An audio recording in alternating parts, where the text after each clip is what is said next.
after the pandemic, worship in the church will return to normal? I don't think so.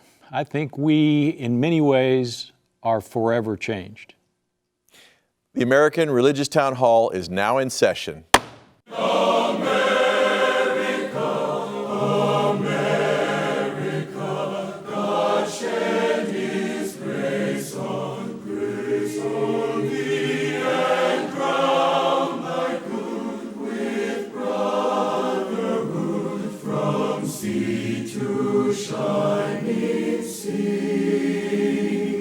Welcome, friends, to the American Religious Town Hall meeting, where the discussion of religious, political, and social issues is meant to promote the cause of religious freedom and to help us better understand each other. And now, here's your host and moderator, Pastor Jerry Lutz. Hi, I'm James Weingartner in place of Jerry Lutz during this COVID edition of our program, and we're down to 4 panelists to allow for social distancing. And I'd like to introduce or have our panelists introduce themselves to you. Michael?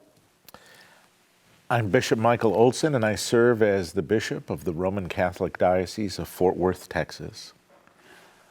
I am Canon John Peterson. I am a priest in the Episcopal Church, and I am canonically resident in the Diocese of Washington, D.C. I'm Tom Plumley. I'm a minister in the Christian Church Disciples of Christ. I serve as senior minister at First Christian Church in downtown Fort Worth, Texas. Hi, I'm Carl Trovall. I'm professor of ethics and history at Concordia University in Austin, Texas. Thank you, gentlemen. It's really good to have you here. We have a good subject today, and our subject is what's going to happen with our worship services in our churches and after the pandemic is over. Ever since last March, when many churches and synagogues closed their doors to in-person worship because of the COVID-19 recommendations from the CDC, congregations around the nation have been experimenting to balance distance with a sense of community. On any given Saturday or Sunday, we can join a service on the lawn of a small parish with 35 people, distanced by their lawn chairs, or a medium-sized parish where 100 people are online with 8 to 10 people in the building, including a minister or two, an organist, a soloist, and the tech people doing the camera work. If one wants a cathedral or mega-sized church service, that's also available with 7,500 people tuned in from all over the world. Many churches and synagogues are now starting to envision a post-pandemic worship life for their community. For many places of worship in a post-COVID world actually foresee more online worship experiences, not only on Saturday or Sunday, but the normal rhythm of daily prayers morning, noon, and evening. For churches where daily prayer services are scheduled online 3 times a day, attendance has greatly increased. What has been discovered at the National Cathedral, for example, is that instead of 10 to 30 coming to worship in person, the number has jumped to 1,400 worshipers online for prayers.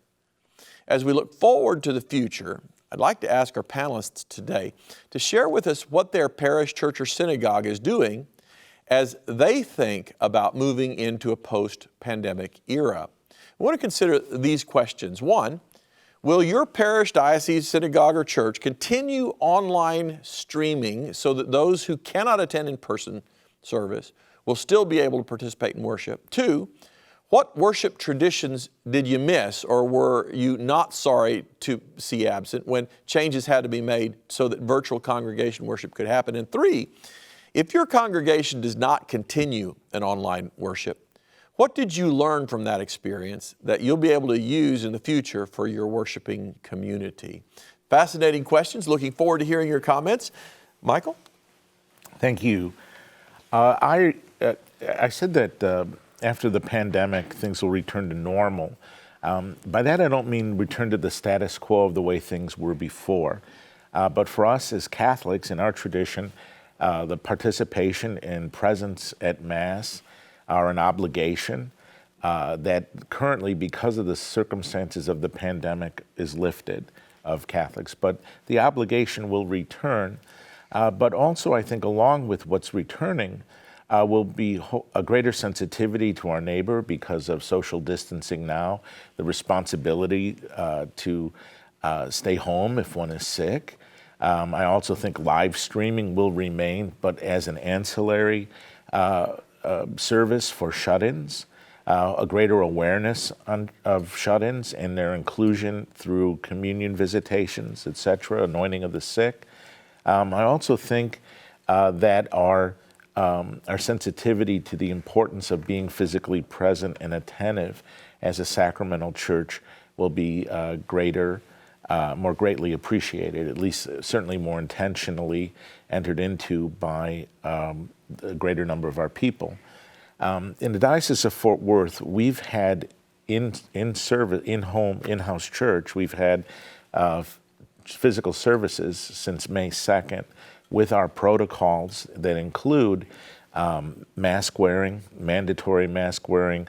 There's seating with social distancing, much in the same way that one would be seated on an airplane, escorted by an usher as well. A little strict requirements in communion only in the hand and frequent sanitizing of hands. Fortunately, because we've adhered to these protocols, they've worked, and they have also enabled us to not contribute as a super spreader for this pandemic. I think a greater sense of discipline will come in our mind as far as participating in Mass, that it's not something to take for granted. Also, I think just in general, a greater appreciation for the ability to come together hopefully will come about for this. And as far as setting the pattern for normal, as far as the norm by which we sort of govern our lives and our commitment to discipleship. Thank you, Michael. Tom? Thank you. Yes, when you listened to our introductions, I'm sure you all have realized that Michael and I are just down the street from each other. And so when Bishop Olson and his congregations returned to worship in person, it made the news. It was on TV, and I was watching Michael serve, and I was going, Michael, what are you doing? On the 2nd of May. We still have not. Of course, you all realize these programs are pre-recorded, so I'm not sure when you're going to actually be seeing this. I hope that by the time you do, my congregation is back to in-person worship, but as of this moment, it is not, and it's November. We are an older congregation, both in terms of longevity in the community. We're the oldest church in town, but in terms of our membership, we tend to have members who are themselves older people. And we have taken great care in the decision about when to come back to worship. That said, what is it going to look like in 2023 or 2024? Hopefully, I'm trying to set a date way on out there when we might be past at least the bulk of coronavirus. But I do think that there are some things that have changed that are, at least in our context, forever going to be a part of our worship. And part of it, I think, is the difference between a highly liturgical church like yours, or like Canon Peterson's, or a relatively more free church like mine. Although members of my particular congregation would stop me and say, "Now wait a second, we have a clear liturgy, a clear order of service. We still are in the free church tradition and can change things even radically at will." I know one thing, that is going to change in my church. There are going to be shorter sermons. People have liked. Praise the Lord. People are saying, praise the Lord, Tom's preaching shorter in these online services. They're more like homilies. A warning to my people, they're probably going to be a little bit longer when we're back to in-person, but maybe shorter than they were. But no, beyond the online versus in-person stuff, yes, we will continue to have an online presence, which we had not had prior to March of 2020. That will continue. We've gotten new equipment. We are training people to do that. We will do that, and I think that's going to, frankly, take away from our attendance numbers in person when we get back to it.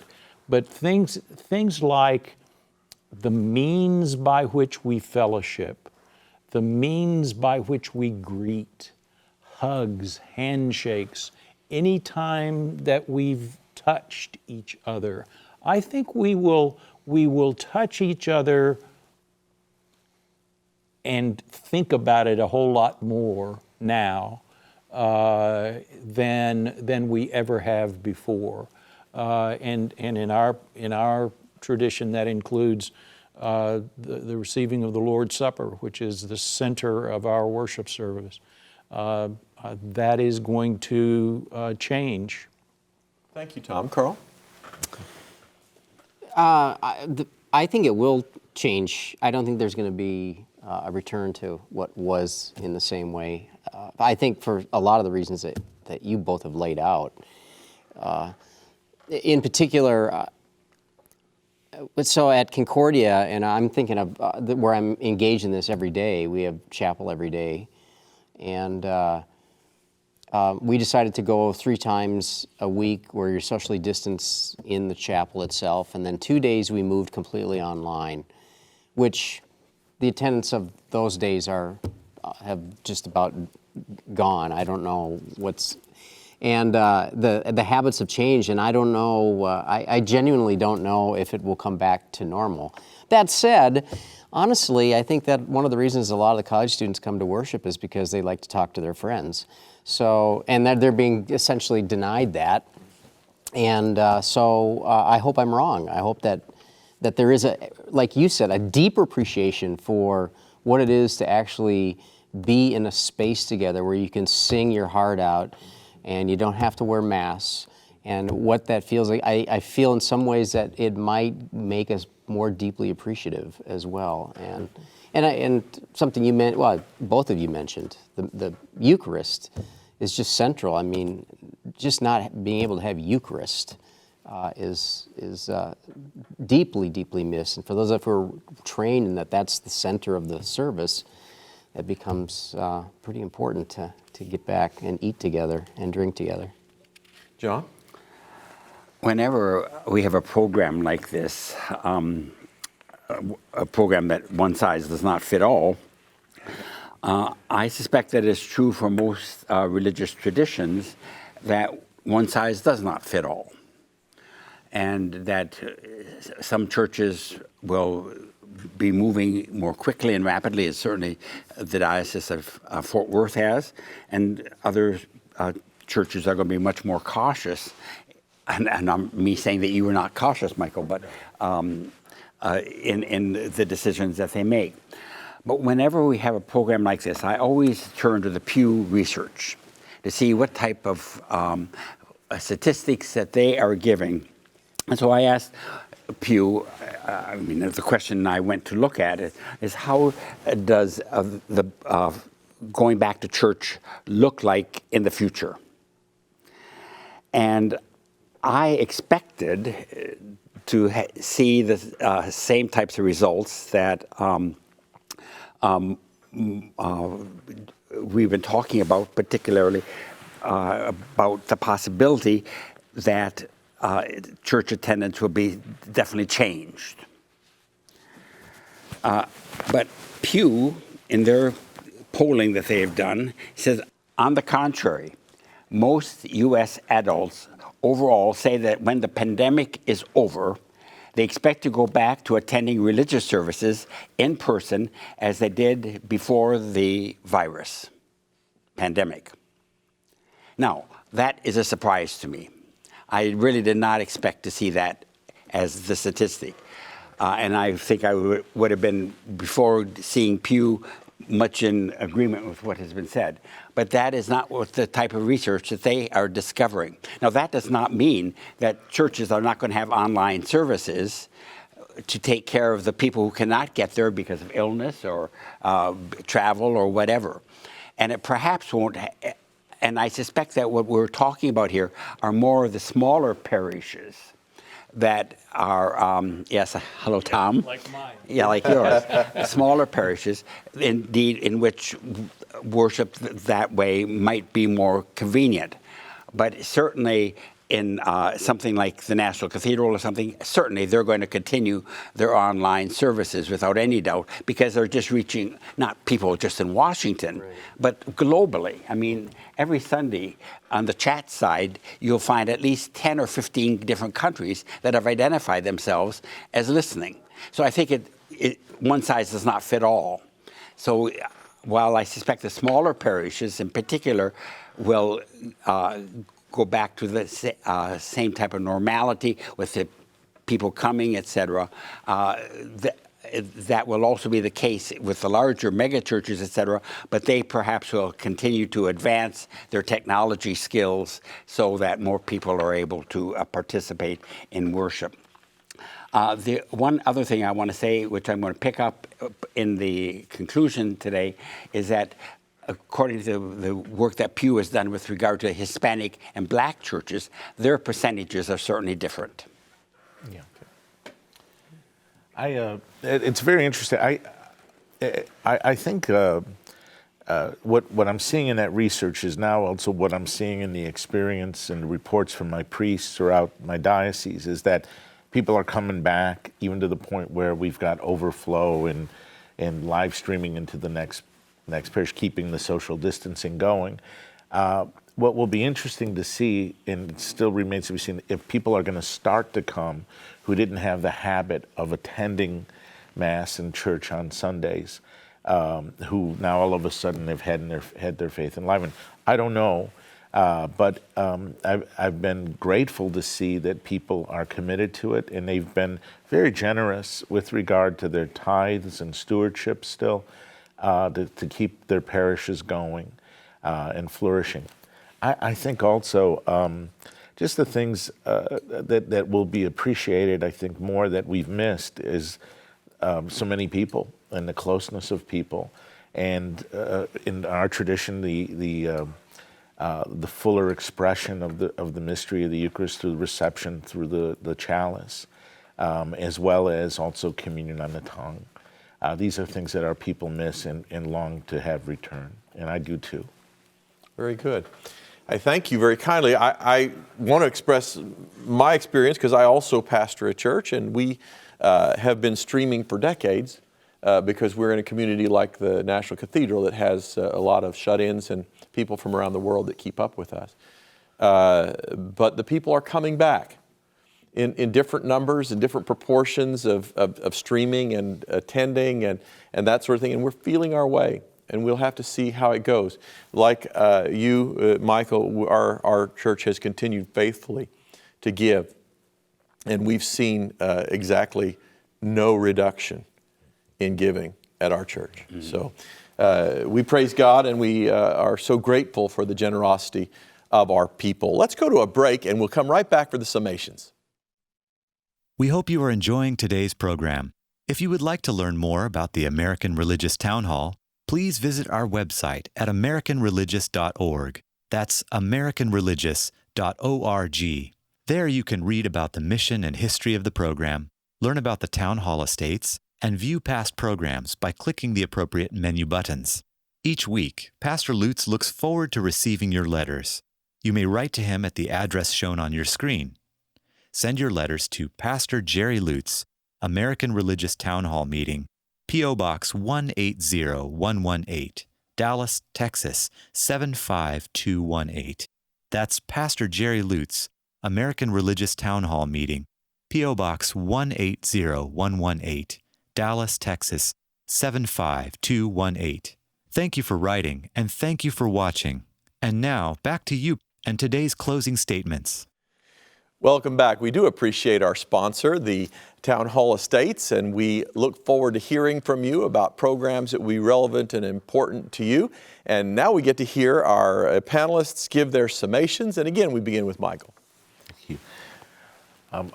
My hope is that at the end of the pandemic, we'll return to a sense of normalcy, just the regular practice of our faith in person, but also normalcy in the sense of the rule by which we live our lives, which hopefully will include a greater sensitivity to those who are ill, to the infirm, to the shut-in, to people who otherwise we would overlook, who wouldn't be present physically in our churches. And I hope this will rekindle in us a deeper appreciation for mission and ministry in the life of believers. Thank you, Bishop. Tom? Thank you.